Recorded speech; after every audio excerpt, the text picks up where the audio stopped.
Mining potash for hours thousands of feet underground is sometimes thought of as a dangerous job, but new technology is changing that perception. Janella Hamilton reports from the nutrient quarry potash mine, they call it pink gold. Buried deep beneath the flat earth of Saskatchewan lies one of the most strategic resources of the modern global economy, potash. An unassuming mineral softly tinted and quietly vital is not just the backbone of fertilizer, it is the backbone of food, and now it may become the backbone of Canada's economic resistance in a trade war that is no longer hypothetical. It's granular gold. For farmers, Canadian potash is used in fields across America. Canada accounts for about 38% of the world's total potash production. U.S. tariffs, adding another cost for those in a sector where there is little stability. The clock is ticking on August 1st. A sweeping 35% tariff on Canadian goods is set to take effect in a letter addressed to Prime Minister Mark Carney and posted on social media. Trump said the U.S. will charge Canada a tariff of 35% on Canadian products. It is not a bluff. The threat has already been formalized by executive order and behind the closed doors of Ottawa. Prime Minister Mark Carney is walking a political and economic tightrope on one side, stands an American administration weaponizing tariffs on the other, a deeply intertwined economic relationship that neither country can sever without consequences. But one of them is trying. YouTube is not the biggest fan of content like this. But we believe people deserve to hear the truth. If you agree, hit that like button and subscribe. It helps us beat the algorithm and keep going. We really appreciate the support. Carney has kept his strategy quiet, deliberate. He paused. Canada's digital services tax extended symbolic gestures of defense cooperation and kept any confrontation from boiling over into the headlines. But across the country, patience is running thin.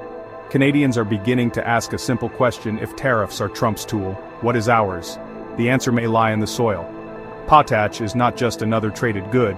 It is not a car or a smartphone or a luxury item. It is a nutrient.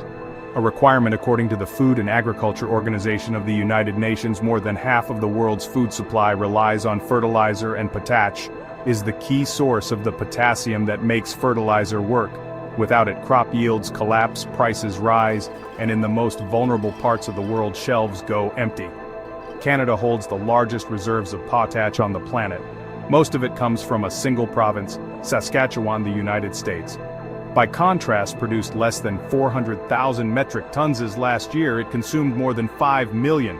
The imbalance is staggering, and unlike semiconductors or lithium, the global potash supply cannot easily be diversified. Russia and Belarus, the two other major exporters, are constrained by sanctions and instability. What remains is Canada, stable, reliable, essential. That is the leverage. The suggestion is no longer radical. Members of Parliament, economists and trade analysts are calling for Canada to put potash on the negotiating table. One proposal calls for a complete halt to potash exports to the United States valued at nearly $5 billion annually.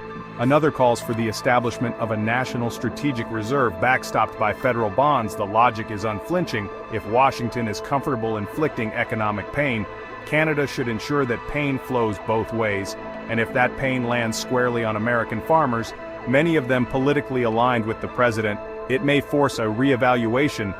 But leverage comes with risk raising. The cost of fertilizer does not stop at farmers. It touches food prices, supply chains, the average grocery bill in cities like Chicago or Toronto. Industry leaders in Saskatchewan have warned that disrupting potash trade would ripple across North America. Unlike steel or lumber, potash is not a building material.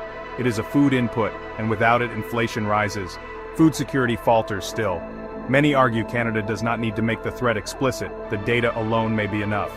Dependency is a message. A pause in shipments, intentional or not, could trigger spikes in commodity markets within days in a global economy already teetering under climate shocks and energy volatility. That alone could be a decisive blow. Donald Trump thrives on confrontation. His approach to negotiation is not rooted in compromise but in pressure. He expects the other side to blink, but this time Canada is responding with something more enduring than rhetoric. It is laying down structure, and it is not just potash. Canada is quietly changing the map for the first time in history. Canadian liquefied natural gas is being shipped directly to Asia, bypassing the United States entirely. At the same time, a cross-country pipeline connecting Alberta's oil reserves to the Pacific is being fast-tracked. A project once stalled by bureaucracy is now being driven by necessity. This is not retaliation, it is leverage. The Prime Minister confirmed it in early July. Canada is moving ahead with the East-West oil corridor. The infrastructure will allow Canadian crude to reach world markets without passing through American refineries. A small shift on paper, an enormous shift in power. For decades, Canada's energy exports have flowed almost entirely south. 97% of its oil and gas still goes to the United States, but that number is beginning to change in British Columbia. The $40 billion LNG Canada project has now shipped its first cargo. The capacity is staggering, 14 million tons annually, with the potential to double. Suddenly Canada is no longer just a regional energy exporter, it is a player in the global market. Asia accounts for over 70% of global LNG demand. Countries like Japan, South Korea, and China are phasing out coal. They need natural gas desperately, and Canada, with its Pacific access, has a geographic advantage. A tanker from British Columbia reaches Asian ports in half the time it takes from the Gulf Coast of the United States. That means lower costs, faster delivery, and more consistent contracts. It also means something else. Optionality. The entire North American energy balance is shifting, and that has consequences. American refiners rely on Canadian crude, especially in the Midwest and the Northeast, where supply alternatives are limited. If Canadian shipments decline or divert, those refiners face higher prices. So do consumers. So do industries tied to energy, steel, construction, transportation.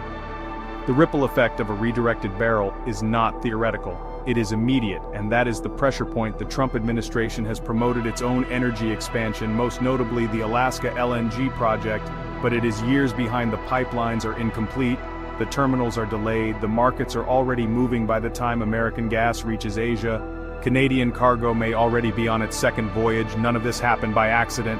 Ottawa is not reacting with slogans, it is responding with engineering, and it is not just energy. Steel too is being restructured. When President Trump raised tariffs on Canadian steel to 50% in early June, the effect was instant. Absolutely. Well, thank you for having me today. And with the deal, and with what President Trump announced on Friday of raising the tariffs to 50%. Export volumes collapsed. Jobs were lost. Foundries and mills from Ontario to Nova Scotia faced sudden cutbacks. But the Canadian government did not answer with proportional tariffs. It answered with insulation. Beginning this month, strict tariff rate quotas will take effect for countries without a free trade agreement. Imports will be capped at 50% of their 2024 volumes. Anything above that will face a 50% levy. Post a short time ago, upping that number to 50% specifically for Canada on aluminum alone, that could be hugely consequential. The U.S. imports. For allied trading partners, the cap rises to 100%, but the penalties remain. More targeted restrictions will hit Chinese origin steel, including products finished elsewhere, but sourced from Chinese steel mills. One exception stands. American steel remains exempt under existing COSMA terms.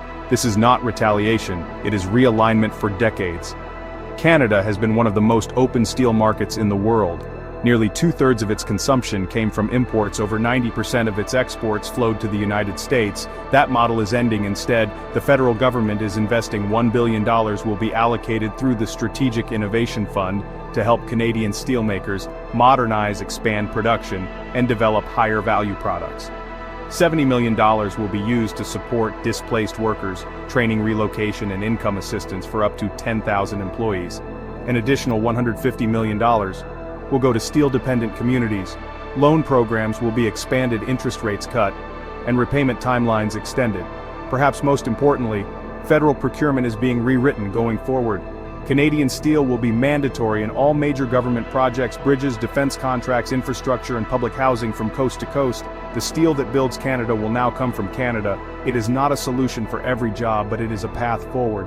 All of this unfolds under the looming deadline, August 1st. Unless a deal is reached, a blanket tariff of 35% on Canadian goods will be imposed. And yet Ottawa has refused to retaliate in kind. It has kept American steel untouched.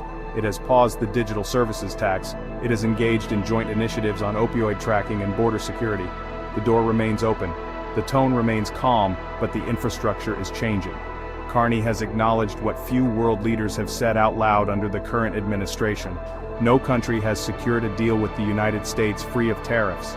The strategy then is not removal, it is reduction, a selective tariff, 8 to 10%, not 35%, with exemptions for key sectors like autos, energy, and critical minerals. If the White House agrees, Canada will continue to do business, but if not, it will do business elsewhere with Europe, with Asia, with countries it once considered secondary partners. That is no longer a threat, it is a policy.